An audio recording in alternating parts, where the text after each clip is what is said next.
She spent 4 years keeping that family afloat. 4 years of automatic payments, double shifts, and silence. And the one time she stopped, the one time she finally said no, her own father looked at her like she was the problem. "You're the oldest, Emily. That's what the oldest does." That's what he always said. Not "thank you," not "I appreciate you," just "you're the oldest." But what happens when the oldest finally realizes she's not a daughter anymore? She's just a bank account with a heartbeat. This is the story of Emily Carter and the $113,000 her family never once said thank you for. Emily Carter was 32 years old and already running on fumes. She worked as an ER nurse at a downtown Chicago hospital, pulling 14-hour shifts 3, sometimes 4 days a week. 7 years she had been doing this. 7 years of blood, sweat, and adrenaline. She had seen gunshot wounds, heart attacks, overdoses, car wrecks. She had held the hands of strangers as they took their last breath. She had gone home smelling like antiseptic and grief, and she never once complained. She made about $85,000 a year, which sounded like a lot, until you looked at where every dollar actually went. After taxes, she brought home roughly $5,200 a month. Her studio apartment in a no-frills neighborhood on the west side cost $1,100. Groceries, utilities, her bus pass, that ate up another $700 or $800. Her own student loans still had $28,000 left on them, costing her $310 a month. And then there was the other number, the one nobody talked about but everybody depended on. $2,370 every single month, sent straight to her family back in Elgin, a small town just outside the city. $1,100 went toward her parents' business loan. $850 covered the gap in their mortgage payment. $420 paid the minimum on her younger brother's student debt. No contract, no repayment plan, no thank you card. Just an unspoken agreement that Emily, because she was the eldest, because she had a good job, would carry them all. Her father, Robert Carter, was 66 years old. He ran a little burger joint called Carter's Grill on the main strip in Elgin. That place had been open for nearly 30 years. It used to be the heartbeat of the neighborhood. On Friday nights, the line would wrap around the building. Folks would drive 20 minutes out of their way for Robert's smash burgers, his sweet potato fries, and his homemade hot sauce that he bottled in mason jars. But things changed. A Five Guys moved in 3 blocks away. Then a Shake Shack near the highway exit. Then one of those ghost kitchen delivery operations started pulling orders from the same zip code. Suddenly, Carter's Grill was not the only option anymore, and the numbers started dropping fast. Robert refused to admit it. He was a proud man, the kind who believed that hard work alone could fix anything. He would stand behind that grill from 6 in the morning until 9 at night, sweat dripping down his forehead, and swear the customers would come back. But the customers did not come back, and the loan payments did not stop. Margaret Carter, Emily's mother, was 63. She handled the register and the books at the restaurant, though handled was a generous word. Credit card bills were piling up. She had started paying one card with another, a dangerous game she pretended was not happening. Margaret was what you would call a conflict avoider. She could see Emily was exhausted. She could hear it in her daughter's voice every time they spoke on the phone. But she would push it aside and say things like, "You're the strongest one in this family, baby," as if strength meant Emily did not deserve rest, as if being capable meant she had no right to say enough. And then there was Jason. Jason Carter, 28, Emily's younger brother. He had $92,000 in student loans from a business degree he barely used. He tried to launch a startup right out of college, some kind of app for connecting local restaurants with delivery drivers. It flopped within 8 months. After that, he drifted. He told everyone he was figuring things out and exploring his options. He told his parents he would help out at the restaurant, and sometimes he did. He would show up once or twice a week, wipe down a few tables, check his phone behind the counter, and leave before the dinner rush hit. Robert and Margaret never pushed him. "He's still young," Margaret would say. "He's got potential. Robert would add. And Jason himself? He had one line he loved to fall back on whenever anyone questioned the arrangement. Emily's a nurse. She's got a steady paycheck. She's fine. Fine. That word followed Emily around like a shadow she could not shake. She was always fine. Fine when she missed Thanksgiving because of a shift. Fine when she could not afford a vacation for the third year running. Fine when her savings account sat at $400 while her family's bills drained her dry. Fine when she ate instant noodles for dinner at 32 because her grocery budget had been slashed to almost nothing. Nobody ever stopped to ask if fine was actually true. The breaking point did not come with a fight. It came with a toast. Carter's Grill was turning 30. Robert decided to throw a celebration. He talked about it for weeks beforehand, calling up old friends, posting handmade flyers at the barbershop and the laundromat down the street. He invited regulars, family, a few cousins from the South Side, neighbors who had known the Carters since the kids were small. About 50 people packed into the little restaurant on a Saturday afternoon. There were balloons tied to the backs of chairs and a hand-painted banner strung across the front window that read, 30 Years of Carter's Grill. Margaret made her famous peach cobbler, 2 full trays of it, the kind that made the whole block smell like cinnamon and brown sugar.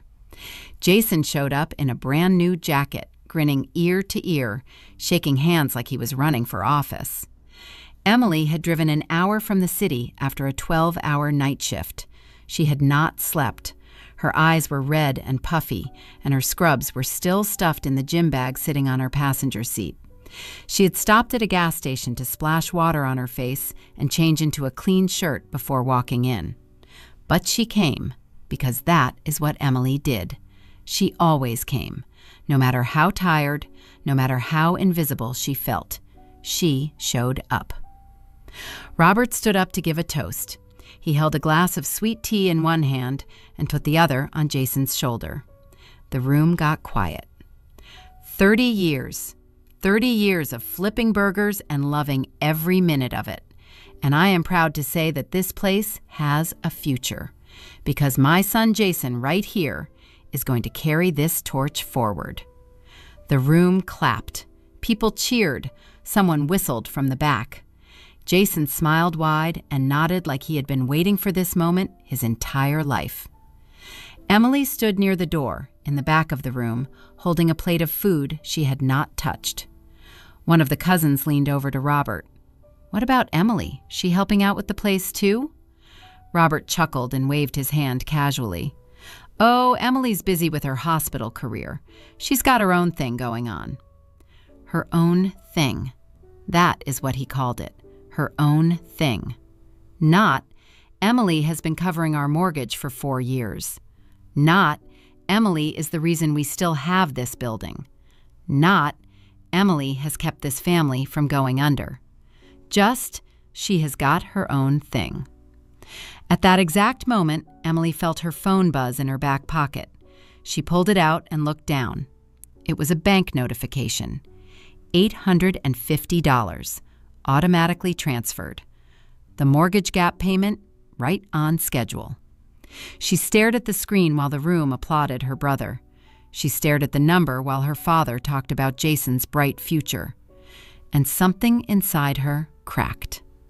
Not loudly, not dramatically, just a quiet, clean crack, like a bone that had been under pressure for far too long. She did not say anything that night.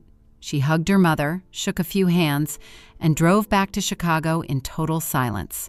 No music, no radio, just the hum of the highway and the sound of her own breathing. She got home around 10. She sat on the edge of her bed, still wearing her jacket, and opened her banking app. One by one, she canceled every automatic transfer. The $1,100 for the business loan, the $850 for the mortgage, the $420 for Jason's student loans. All of it. Done. For the first time in 4 years, Emily Carter chose herself. She did not call to explain. She did not send a text. She just stopped. 3 weeks passed, and then the phone calls started. First, it was Margaret. Her voice was shaky, confused, like she had just gotten bad news from a doctor. "Baby, did something happen with the bank? The loan payment didn't go through this month." Emily kept it short. "I stopped the transfers, Mama." Silence. A long, uncomfortable silence. "What do you mean, stopped?" "I mean, I am not sending the money anymore." Margaret did not know what to say. She made a noise like she was about to speak, then caught herself, then tried again. "But we need that money, Emily." "I know." That was all Emily said. Within 2 weeks, everything started unraveling. Carter's Grill got a past due notice on the electric bill. The bank sent a formal letter about the mortgage, stamped in red. Late fees started stacking up. Interest spiked. Jason's student loan servicer called Margaret's phone because Jason had listed her as a backup contact. Robert was pacing the kitchen floor at midnight, something he had not done since the very first year he opened the restaurant. He finally called Emily. "To us?" Emily was sitting in the break. "To us?" Emily was sitting in the break room at the hospital. She still had 3 hours left on her shift. Her feet ached and her back was stiff. She took a slow breath before she answered. "I am not doing anything to you, Dad. I just stopped doing everything for you." "That's the same thing." "No, it is not." Robert raised his voice. "You just decide one day to pull the rug out from under us? No warning? No conversation? Nothing?" Emily's voice did not rise. It stayed flat, calm, tired. "I have been sending you money for 4 years. 4 years, Dad. And at that party, you did not even say my name." Robert went quiet. "You stood up in front of 50 people and talked about Jason carrying on the legacy. Jason, who shows up twice a week. Jason, who has not paid a single bill in this family. And when someone asked about me, you said I was busy with my own thing." She paused. "My own thing is keeping your lights on." There was silence on the line. A long, heavy, suffocating silence. Robert did not hang up. But he did not apologize either. He just said, "We'll talk about this later." And the line went dead. But they did not talk about it later. Not right away. Instead, Margaret suggested they all sit down together. A family meeting, she called it. They gathered at the house in Elgin on a Sunday afternoon. Emily drove out after another long shift. Jason was already there, sitting at the kitchen table with his arms crossed and his jaw tight. Robert stood by the counter with his arms folded, staring at the floor. Margaret sat between them, fidgeting with a dish towel, like it was the only thing keeping her hands steady. Emily brought a folder, a plain manila folder. She set it on the table and opened it slowly. Inside were bank statements. 4 years' worth of bank statements, printed out and highlighted in yellow. She did not raise her voice. She did not cry. She just read the numbers out loud, one by one. 38 payments toward the business loan, 41 payments covering the mortgage shortfall, 26 payments on Jason's student loans. She looked up. The total comes to $113,760. The kitchen went dead silent. Margaret's hand went to her mouth. Jason stared at the table like he wanted it to swallow him whole. Robert blinked, then blinked again. He opened his mouth, but nothing came out. $113,000, Emily repeated, her voice steady and clear. That is more than my annual salary. That is years of my life. And not once, not one single time, did any of you say thank you. Jason's head dropped low. His voice came out small, almost a whisper. I didn't know it was that much. Because you never asked, Emily said. You never asked because it was easier not to know. She closed the folder. She looked directly at her father. I love this family, but I am done being its last resort. I was not your daughter, Dad. I was your emergency fund, and I am not doing it anymore. Robert leaned against the counter. His jaw tightened. For a moment, it looked like he was going to argue, like the old pride was going to kick in and turn this into a fight. But then he looked at the folder.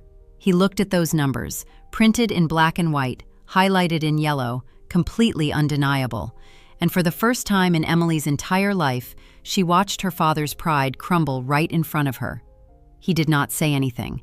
He just walked out of the kitchen, opened the back door, and sat on the porch step alone. That night, Nobody slept well in the Carter house. Over the next several weeks, reality hit the family harder than anything Robert's pride could have prepared them for. Without Emily's money, the house was in real danger. Robert sat down with a loan officer at the bank and learned they were 2 months away from foreclosure proceedings. The restaurant could barely cover its own operating costs, let alone contribute anything toward the mortgage. Margaret sat at the kitchen table one night with a calculator and a box of tissues, going through every single bill they owed. The math did not work. It had not worked in years. The only reason it ever looked like it worked was because Emily had been quietly filling in every gap. Jason, for the first time in his adult life, walked into a temp agency off Route 20. He did not announce it on social media. He did not make a speech about it at dinner. He just went. He got placed at a warehouse distribution center, loading delivery trucks for $14 an hour. It was not glamorous. It was not the startup dream he had been chasing since college, but it was real, and it was his. He called his loan servicer that same week and set up his own repayment plan. A small one, barely above the minimum, but a real one that came out of his own paycheck. His first payment cleared on a Tuesday afternoon, and he sat in his car in the parking lot, staring at the confirmation screen for a long time. Robert made the hardest decision of his life. He put Carter's Grill up for sale. Not the whole business, just the building. He found a smaller space 2 blocks away, a little storefront tucked in next to a barber shop and a nail salon. Half the rent, a quarter of the square footage. No more big dining room with tables and chairs. No more trying to compete with chain restaurants that had national ad budgets. Just a walk-up window, a flat-top grill, and a menu trimmed down to 6 items. Margaret helped him move everything. She packed up 30 years of memories into cardboard boxes. The framed newspaper clipping from when the restaurant first opened in 1994. The photo of Robert shaking hands with the alderman at some community block party back in '98. The crayon drawings Emily and Jason had made as kids, taped behind the register since Emily was 8 years old. She peeled those drawings off the wall carefully, one by one, and placed them flat between sheets of newspaper. They also put the house up for sale. It sold in 6 weeks to a young couple starting a family. Robert and Margaret moved into a smaller 2-bedroom apartment closer to the new shop. It was modest, clean, quiet. Margaret cried the first night in the new place. Robert did not. He sat in a folding chair in the half-empty living room and stared at the wall with his hands on his knees. But something shifted after that, slowly, quietly. Robert started calling Emily on Sunday evenings. Short calls at first, just 5 or 10 minutes. He would ask how her week went. He would tell her about the new shop, about a new hot sauce recipe he was working on, about how the barbershop owner next door kept sending customers his way. He never mentioned money. He never asked for a single thing. He just called. One evening, about 3 months after that family meeting, Emily finished one of the worst shifts of her career. 14 hours straight, 2 code blues, 1 patient lost, a woman about Margaret's age who came in with chest pains and never left. Emily had been the last person holding that woman's hand. She walked out of the ER entrance into the cold Chicago night, her coat zipped to her chin, her eyes barely open, her whole body aching from the inside out. And there was Robert, standing in the hospital parking lot, leaning against his old pickup truck with the rust spots on the fender. Emily stopped in her tracks. "Dad? What are you doing here?" Robert straightened up. He looked older than she remembered, thinner. His hands were deep in his jacket pockets, and his breath made small white clouds in the freezing air. "I drove up. I wanted to talk to you face to face." "It's almost midnight, Dad." "I know." They stood there for a moment, the two of them, under the buzzing fluorescent light of the hospital parking structure. Robert cleared his throat. "I have been thinking a lot, Emily, about what you said, about all of it." He paused. "You were right, every single word of it. You were right." Emily did not say anything. She just listened. "I spent 30 years telling myself I was providing for this family, that the restaurant was my legacy, that I was holding everything together. But the truth is, for the last 4 years, You were the one doing that. Not me. You. His voice cracked. You paid our mortgage. You kept the lights on at the shop. You covered your brother's debt. And I stood up at that anniversary party and did not even mention your name. I stood there bragging about Jason like he built the whole thing from scratch. And you were right there in the room, Emily, standing in the back, holding a plate you never touched, and I did not see you. He wiped his eyes with the back of his hand. I am sorry, baby. I am sorry I took you for granted. I am sorry I made you feel like your sacrifice did not matter. I am sorry I treated your love like it was something I was just owed. Emily's chin trembled. She bit her lip hard to keep from falling apart. Robert took a step closer. You kept this family alive, Emily, and I did not see it until you stopped. That is my failure. That is on me. He reached into his jacket pocket and pulled out a folded piece of paper. He held it out to her. What is this? She asked. It is a plan. Jason and I worked it out together. The new shop is breaking even now. We are not asking you for a single dime. Jason is making his own loan payments. Your mother and I downsized. We are managing. Emily unfolded the paper. It was a simple monthly budget, written out in Robert's careful handwriting. Income on one side, expenses on the other. No gap. No missing line filled in by Emily's name. And I have one more thing I want to ask you, Robert said. Emily looked up. What is that? Robert's eyes were red and glassy. His voice dropped low and soft. What do you want to do now, Emily? Not for us, not for Jason, not for the restaurant. For you. What does Emily want? Nobody had ever asked her that question. Not once in 32 years of life. Not her parents, not her brother, not a single soul. Emily stood in that parking lot under the cold Chicago sky, with the hospital humming behind her and the city lights stretching out into the distance. And she felt something she had not felt in a very, very long time. She felt free. She folded the paper and slipped it into her coat pocket. Then she stepped forward and wrapped her arms around her father. He held her tight, tighter than he had since she was a little girl running up to him after school. I love you, Dad. I love you too, baby, and I am proud of you. I should have said that a long, long time ago. They stood there for a while, just the two of them, father and daughter, the hospital humming quietly behind them, the city stretching out ahead. Emily Carter gave $113,000 to her family over 4 years. She gave years of sleep and savings and silence. She gave until there was nothing left to give. And the moment she stopped giving, everything fell apart. But sometimes things have to fall apart so they can be put back together the right way. Robert learned that pride does not pay the bills, and love is not something you demand in silence. Margaret learned that avoiding hard conversations does not make them go away. Jason learned that potential means absolutely nothing without action. And Emily learned the hardest lesson of all, that loving your family does not mean losing yourself, that being the oldest does not mean being the sacrifice, and that sometimes the most powerful thing a woman can do is stop. Stop giving. Stop carrying.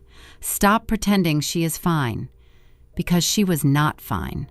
She had not been fine in a very long time. But now, standing in that parking lot with her father's arms around her and a future that finally belonged to her, Emily Carter was more than fine. She was free. Now I want to hear from you. Have you ever been the one holding your entire family together while everyone else looked the other way? Have you ever given so much of yourself that you forgot what it felt like to keep something for yourself? Drop your story in the comments below. And if this one touched your heart, make sure you hit that subscribe button and ring that bell, because every single week we bring you stories just like this one. Stories about the ones who carry the weight, the ones who sacrifice in silence, and the ones who finally finally learn to put themselves first. Until next time, take care of yourself, because nobody else is going to do it for you.